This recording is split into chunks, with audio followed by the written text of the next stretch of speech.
आज हम SK educational notes 99 में आप सभी का स्वागत है। आज हम हजारी प्रसाद द्विवेदी की रचना ट्रिक के माध्यम से आपको समझाएंगे।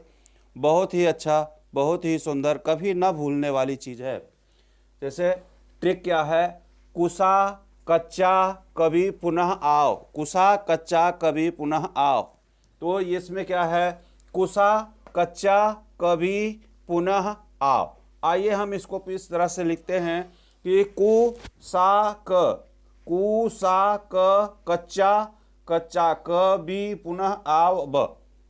इस तरह से हमने पूरा खाका बना लिया। अब बनाने के बाद देखते हैं कैसे हम इसको ट्रिक के माध्यम से समझेंगे।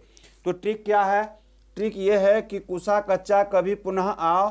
कु का मतलब है कुटज, सा का मतलब है साहित्य सहचर। सा से हम साहित्य और सहचर एक रचना है, और साहित्य काव्य मर्म ये भी एक रचना है जो हजारी प्रसाद द्विवेदी की रचना है। क का मतलब है कल्पलता, और चा का मतलब है चारुचंद्र लेख। चा का मतलब क्या हुआ? चारुचंद्र लेख, ये भी हजारी प्रसाद द्विवेदी की रचना है। कालिदास का लालित योजना, कालिदास का लालित योजना, जो ये हजारी प्रसाद द्विवेदी की बहुत ही अच्छी रचना है।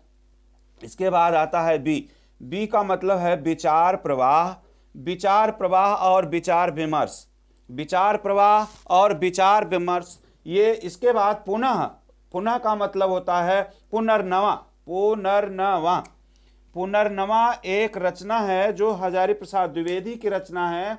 तो ये ट्रिक के माध्यम से हम लोग समझ सकते हैं। और दूसरा है आ का मतलब है अनाम दास का पोथा। अनाम दास का पोथा ये भी हजारी प्रसाद द्विवेदी की रचना है। जो आ से हम इसको समझ लेते हैं, अनाम दास का पोथा। बाण भट्ट की आत्मकथा, बाण भट्ट की आत्मकथा। अब ये समझ में आ गया होगा कि हम किस तरह से इसको, केवल इतना याद करना होगा, कुसा कच्चा कभी पुनः आओ। कुसा कच्चा कभी पुनः आओ। देखिए एक बार फिर हम जल्दी जल्दी में आपको बताते हैं। कु का मतलब है कुटज, सा का मतलब है साहित्य सहचर और साहित्य काव्य मर्म, और चा का मतलब है चारु चंद्र लेख।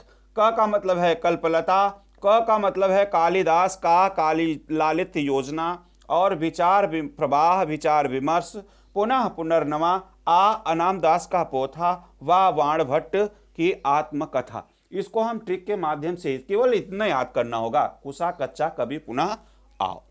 धन्यवाद। अगर आप इसको नोट करना चाहें तो नोट कर सकते हैं।